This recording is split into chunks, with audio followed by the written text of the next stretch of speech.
Efesus pasal 4 ayat 1 sampai ayatnya yang ke-16 sebagai bacaan Alkitab kita di saat ini. Saya mengajak kita untuk terlibat dalam bacaan ini, sehingga dari membaca bersama-sama kita boleh memahami secara bersama-sama bagian bacaan Alkitab kita. Mari kita mulai dari judul bacaan Alkitab. Kesatuan jemaat dan karunia yang berbeda-beda. Sebab itu aku menasihatkan kamu, aku orang yang dipenjara karena Tuhan, supaya hidupmu sebagai orang-orang yang telah dipanggil berpadanan dengan panggilan itu. Hendaklah kamu selalu rendah hati, lemah lembut dan sabar. Tunjukkanlah kasihmu dalam hal saling membantu, dan berusahalah memelihara kesatuan roh oleh ikatan damai sejahtera. Satu tubuh dan satu roh, sebagaimana kamu telah dipanggil kepada satu pengharapan yang terkandung dalam panggilanmu. Satu Tuhan, satu iman, satu baptisan, satu Allah dan Bapa dari semua, Allah yang di atas semua dan oleh semua dan di dalam semua. Tetapi kepada kita masing-masing telah dianugerahkan kasih karunia menurut ukuran pemberian Kristus. Itulah sebabnya kata Nas, tatkala ia naik ke tempat tinggi, ia membawa tawanan-tawanan, ia memberikan pemberian-pemberian kepada manusia. Bukankah ia telah naik, berarti bahwa ia juga telah turun ke bagian bumi yang paling bawah. Ia telah turun, ia juga telah naik jauh lebih tinggi daripada semua langit untuk memenuhkan segala sesuatu.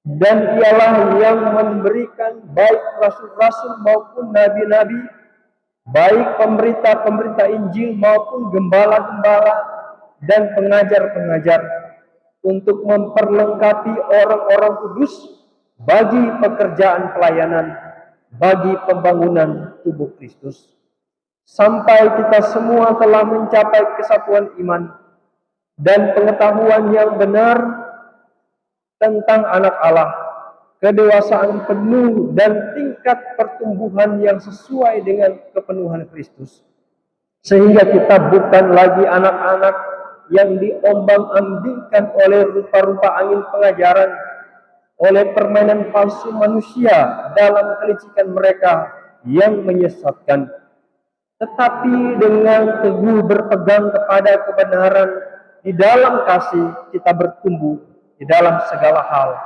ke arah Dia Kristus yang adalah kepala. Daripadanyalah seluruh tubuh yang rapi tersusun dan diikat menjadi satu oleh pelayanan semua bagiannya, sesuai dengan kadar pekerjaan tiap-tiap anggota, menerima pertumbuhannya dan membangun dirinya dalam kasih. Sampai di situ batas bacaan Alkitab. Percayalah kepada berita Injil ini dan hiduplah dalam ketaatan pada perintah Tuhan. Tuhan Yesus bersabda, yang berbahagia adalah mereka yang mendengarkan firman Allah dan yang memeliharanya. Salam sejahtera bagi kamu sekalian. Bapak Ibu yang dikasihi dan diberkati oleh Tuhan. Jala nelayan yang kuat itu bukan terdiri dari satu benang atau satu senar atau satu tali saja. Akan tetapi jala tersebut terdiri dari banyak simpul-simpul dan ikatan-ikatan yang saling terhubung satu dengan yang lain. Kalau berbicara tentang jala atau lebih dekat dengan bahasa kita, soma. Ini tidak jauh dari kehidupan kita. Karena bicara tentang soma, semua tahu tentang soma. Ada soma Boko, ada soma roa, ada soma deho atau apa lagi itu. Sako.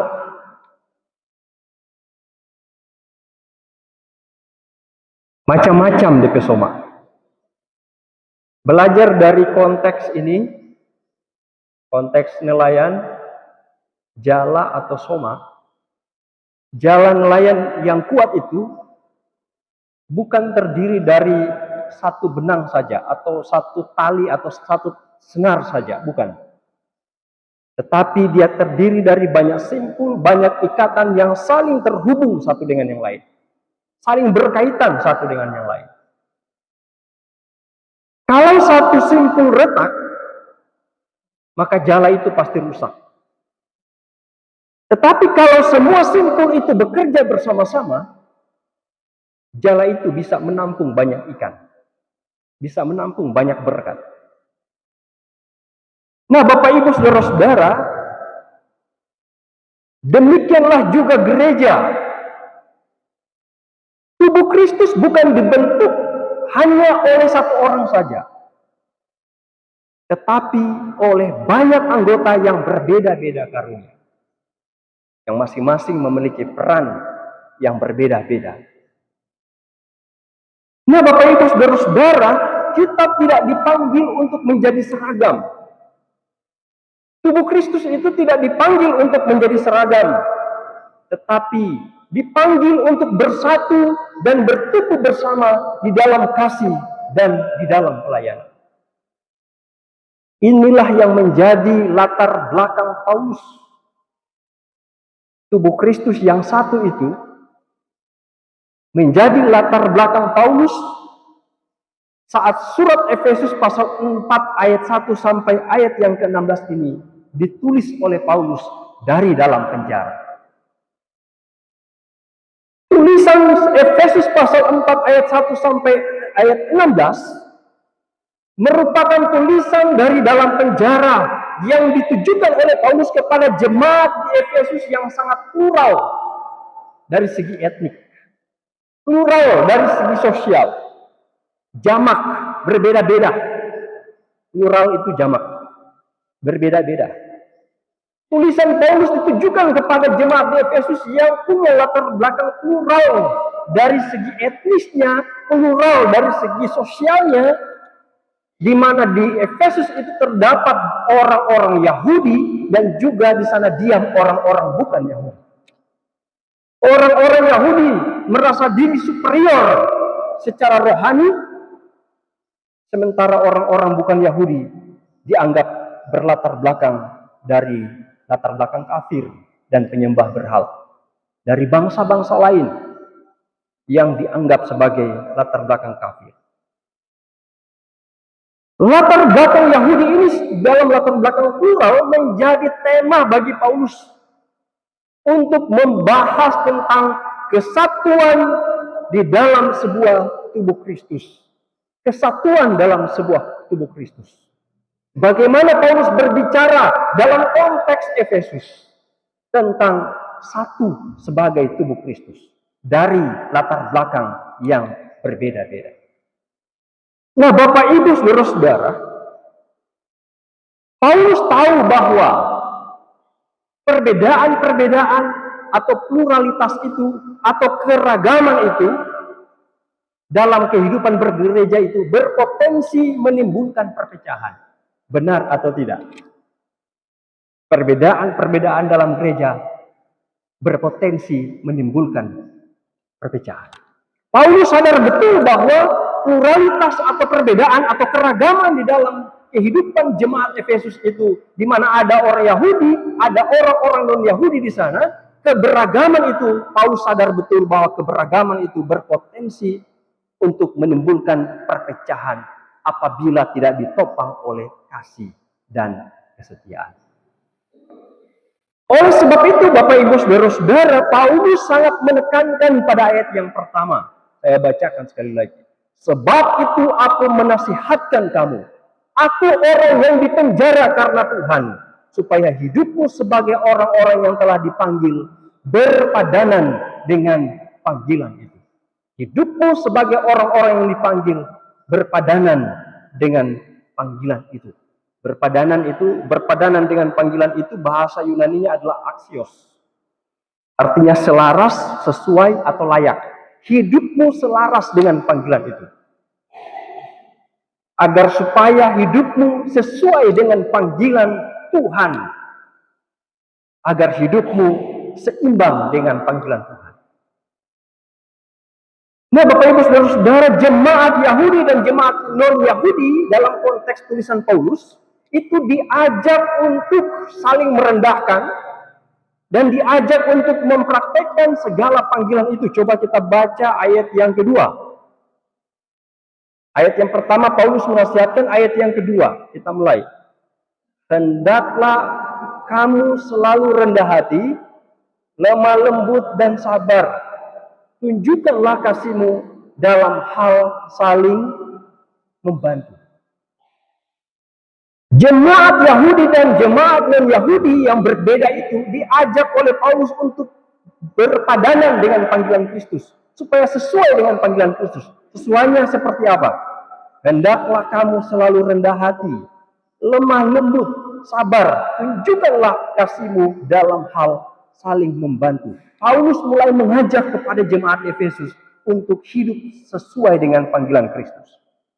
Bukan hidup dengan latar belakang yang berbeda-beda.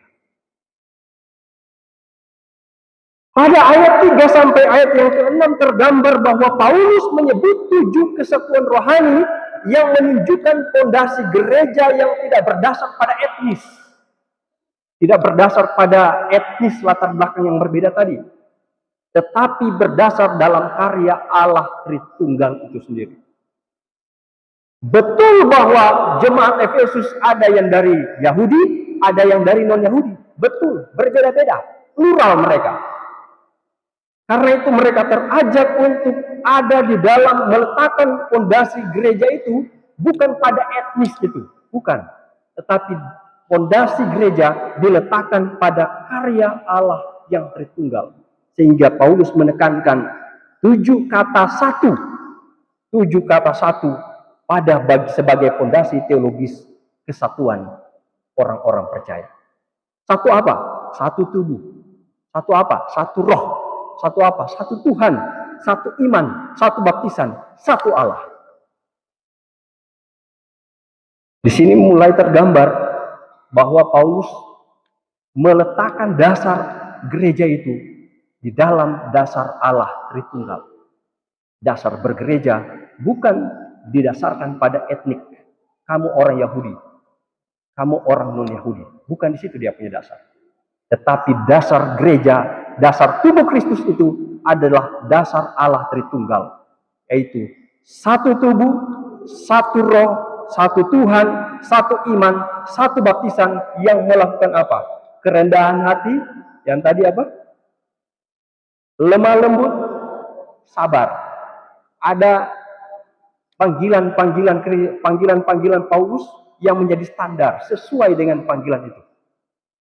Nah, Bapak Ibu Saudara-saudara, di sini Paulus mau menekankan menyampaikan bahwa di dalam Kristus tembok pemisah antara Yahudi dan non-Yahudi diruntuhkan. Sekali lagi Paulus mau menekankan bahwa tembok pemisah antara Yahudi dan non-Yahudi diruntuhkan. Diruntuhkan. Dalam Kristus, semua orang percaya harus menjaga kesatuan sebagai satu tubuh, satu roh, satu Tuhan, satu iman, satu baptisan, satu Allah. Bukan berdasarkan latar belakang etnis yang berpotensi pada perpecahan. Tapi kalau sudah dibilang satu tubuh, satu iman, satu roh, Paulus bilang latar belakang Yahudi, latar belakang non-Yahudi di dalam Kristus diruntuhkan. Tidak ada latar belakang etnis di dalam. Yang ada adalah kesatuan di dalam satu tubuh Kristus. Dalam konteks kita, Bapak Ibu Saudara-saudara, janganlah perbedaan etnis. Pesan bagi kita, janganlah perbedaan etnis, perbedaan politik, perbedaan kelompok menjadi pemicu sebuah perpecahan dalam gereja. Dalam konteks kita, janganlah perbedaan etnis, perbedaan politik, perbedaan kelompok menjadi potensi, menjadi sesuatu yang memecah belah persekutuan atau tubuh Kristus. Kesatuan kita bukan karena asal-usul kita, tetapi karena Injil yang memanggil semua orang di dalam Kristus. Ada yang dari Tamako, misalnya kan? Ada yang dari Tagulandang, ada yang dari Minahasa.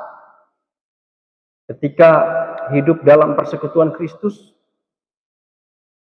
dalam satu tubuh Kristus, sebenarnya orang sudah satu di dalam tubuh Kristus.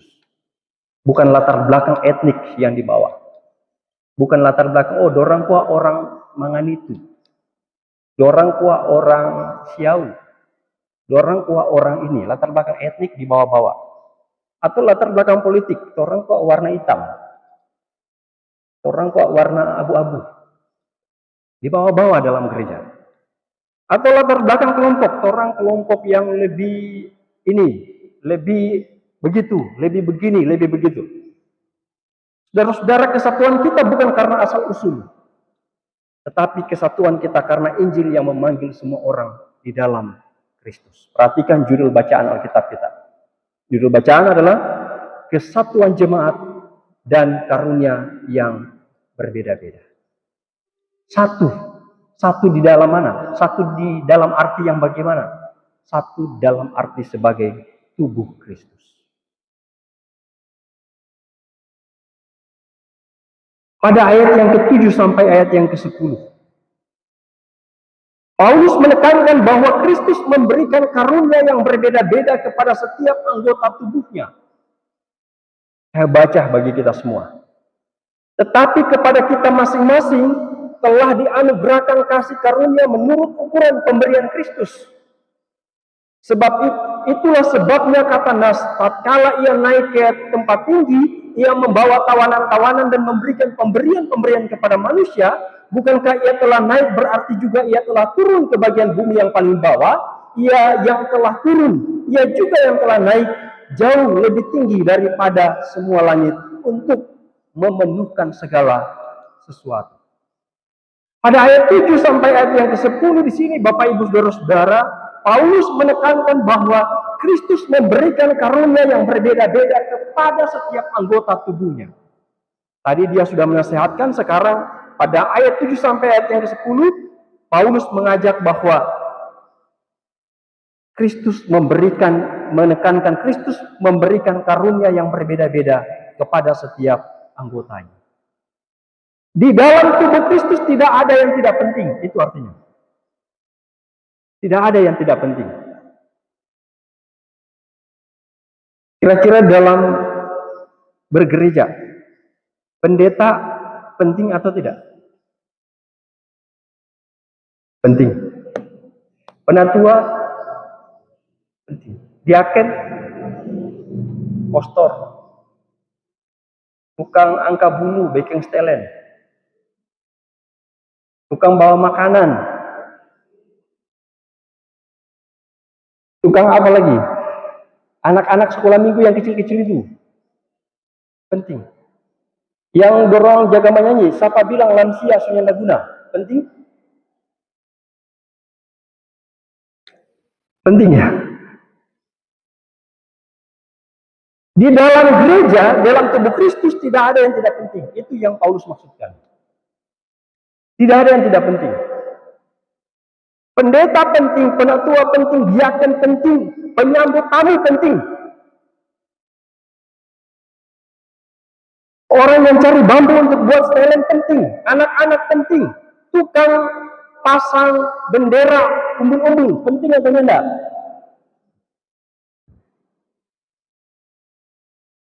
Di sini Bapak Ibu Saudara-saudara, dalam konteks pelayanan ada yang hebat berkhotbah, betul atau tidak? Ada yang hebat memberi nasihat. Ada yang hebat memimpin, ada yang hebat mengajar, ada yang hebat jeli melihat segala sesuatu. Yang ada konsumsi cepat. Apalagi jeli melihat segala sesuatu. Yang ada apa lagi? Pendeta Kostor, saya pernah tanya minggu yang lalu di mimbar Jemaat Bukit Senboto dengan bacaan yang berbeda. Itu pendeta dengan Bapak Kostor, siapa yang lebih penting?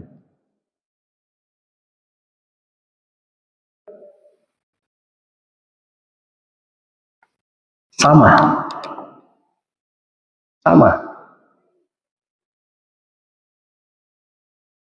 Paulus menekankan bahwa Kristus memberikan karunia yang berbeda-beda kepada setiap anggota dalam tubuhnya. Ada yang penerima tamu, penting, itu bagian tubuh Kristus. Memiliki fungsi. Dia kasih yang, mungkin dia gagap kalau mau berdoa, betul enggak?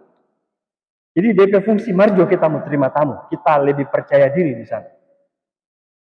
Daripada mau berdoa, doa syafaat, jadi ya Tuhan berkatilah makanan kami. Saking DP gugup. Nah Bapak Ibu Saudara, semua orang penting.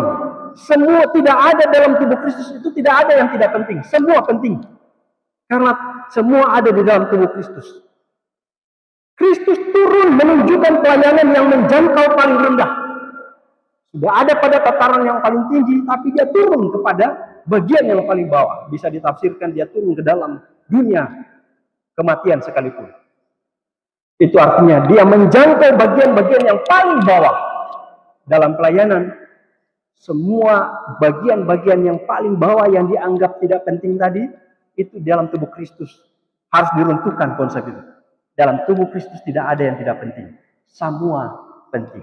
Betul, syair lansia bilang, siapa bilang lansia sunyanda guna. Lansia berguna firman. Siapa kalau nyanda ada lansia, siapa mau kasih nasihat ke orang? Kalau nyanda ada lansia, siapa yang orang boleh lihat sebagai teladan? Kalau nyanda ada orang tua-tua itu, siapa yang boleh memberikan pelita bagi anak-anak muda, pelita bagi orang yang belum banyak makan garam. Lansia bukan tidak berguna, lansia itu berguna. Orang tua itu sangat berguna sekali. Tidak ada yang tidak penting di dalam gereja. Selanjutnya Bapak Ibu Saudara, ayat 11 sampai ayat yang ke-16. Ayat 11 sampai ayat yang ke-16. Kristus memberikan pemimpin untuk menuntun jemaat. Kristus memberikan penuntun untuk menuntun jemaat. Karena jemaat di Efesus terdiri dari orang-orang yang baru percaya, maka Kristus memberikan pemimpin-pemimpin rohani yang berfungsi mengajar kebenaran, yang berfungsi untuk menggembalakan, yang berfungsi untuk menginjil.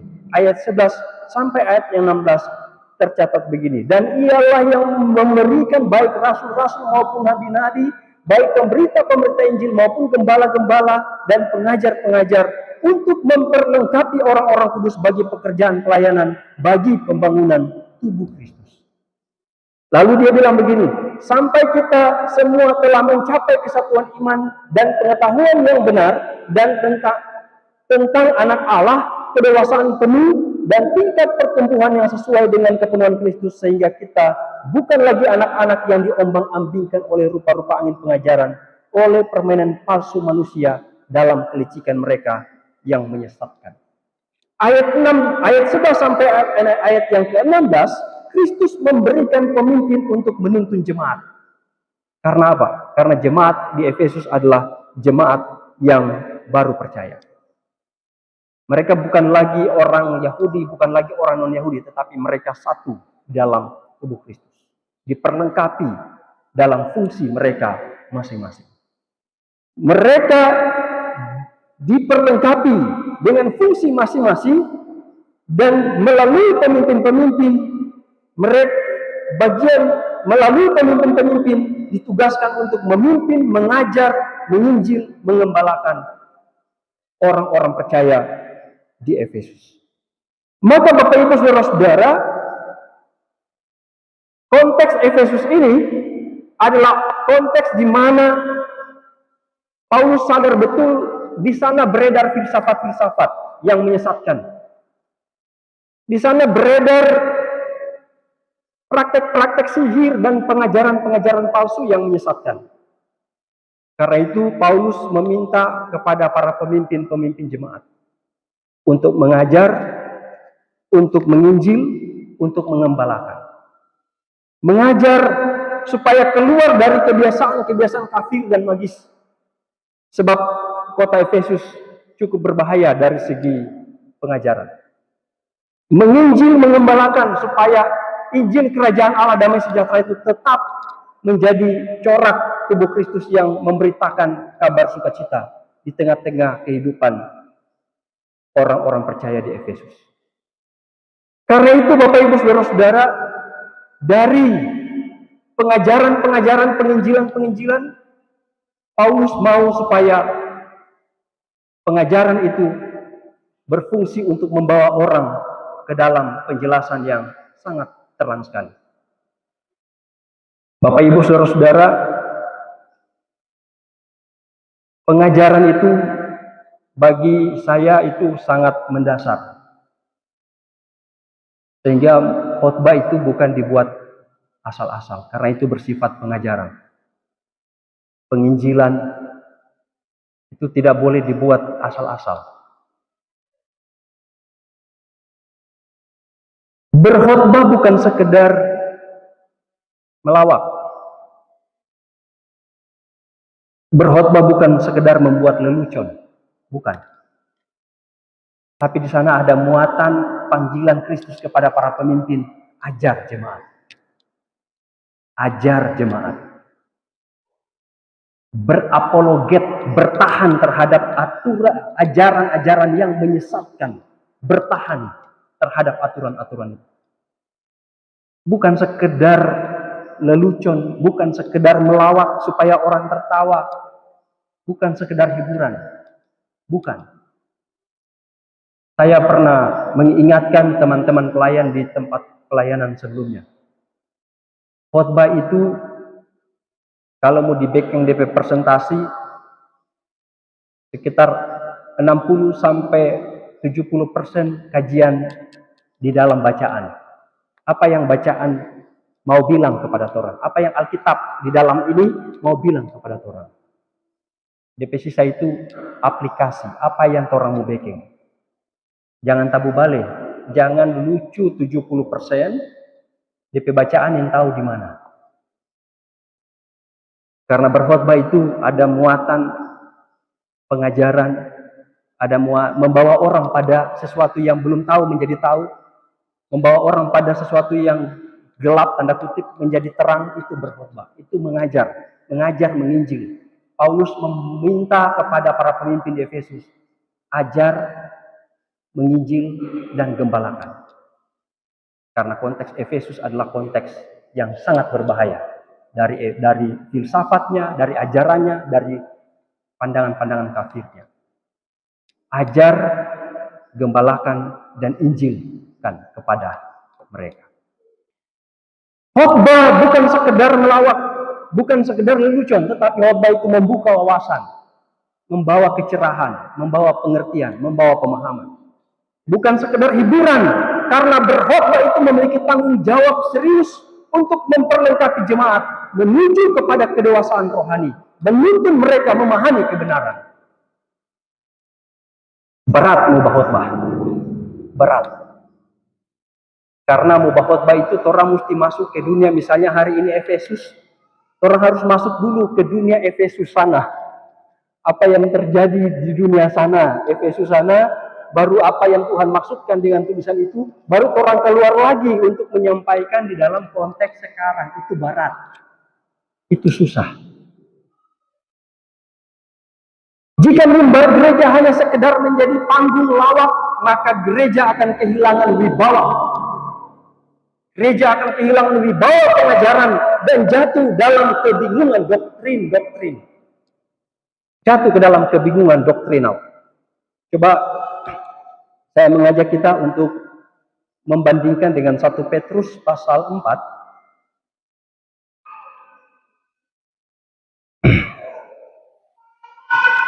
1 Petrus pasal 4 ayatnya yang ke-11. 1 Petrus 4 ayat yang ke-11. Mari kita baca bersama. Kita mulai. Jika ada orang yang berbicara, baiklah ia berbicara sebagai orang yang menyampaikan firman Allah. Jika ada orang yang melayani, baiklah ia melakukannya dengan kekuatan yang dianugerahkan Allah, supaya Allah dimuliakan dalam segala sesuatu karena Yesus Kristus. Itulah yang mempunyai kemuliaan dan kuasa sampai selama-lamanya. Amin. Jika ada yang menyampaikan, bukan untuk apa? Supaya disanjung, supaya orang tertawa, bukan. Bukan untuk menjilat, apalagi khotbah jangan dipakai untuk menjilat. Tapi sampaikanlah itu sebagai firman Allah. Firman Allah di sana. Merinding juga kalau baca ini. Jika ada orang yang mau menyampaikan firman, maka lakukanlah itu di dalam menyampaikan firman Allah. Jika ada orang berbicara sebagai orang yang menyampaikan firman Allah. Jika ada orang yang melayani, baiklah ia melakukannya dengan kekuatan yang dianugerahkan Allah. Menyampaikan dan melayani itu berdasar pada kekuatan Allah. Khotbah bukan pidato. Khotbah beda dengan pidato. Beda. Khotbah itu memiliki otoritas Allah. Apa yang Allah kehendaki itu disampaikan. Bukan supaya kita pakai bagian ini supaya sedap didengar, supaya orang enak didengar, supaya dia sana dipuji, supaya dia sana disanjung. Bukan. Bapak Ibu saudara-saudara, tugas untuk memberitakan firman bukan tugas yang gampang. Oleh karena itu Paulus menekankan para pemimpin di Efesus supaya ajar, injili, dan gembalakan. Saudara-saudara, pada akhirnya dari mimbar ini saya mau katakan bahwa gereja bukan gedung. Gereja adalah orang-orangnya. Gereja itu adalah organisme yang hidup, bukan organisasi yang mati. Gereja bukan gedung. Gereja adalah tubuh Kristus dan kita semua adalah anggota-anggota tubuh Kristus yang berfungsi sesuai dengan porsinya masing-masing. Tidak ada yang tidak penting di dalam tubuh gereja. Semuanya penting. Karena itu Bapak Ibu Saudara-saudara, mari kita hidup dalam kasih, dalam kehidupan yang saling melengkapi, dengan organ-organ yang kecil itu saling melengkapi dan saling bertumbuh menuju kepada kedewasaan rohani. Itulah satu kesatuan di dalam tubuh Kristus. Semua orang berfungsi, marilah kita bertumbuh, hidup dalam kasih, saling melengkapi satu dengan yang lain, sampai kita bertumbuh menjadi satu anggota tubuh Kristus yang dewasa secara rohani. Bukan berapa banyak kita masuk gereja, bukan itu DP soal. Tapi berapa banyak orang punya peran sebagai tubuh Kristus untuk mengabarkan misi kerajaan Allah di dalam konteks kehidupan sekarang. Amin.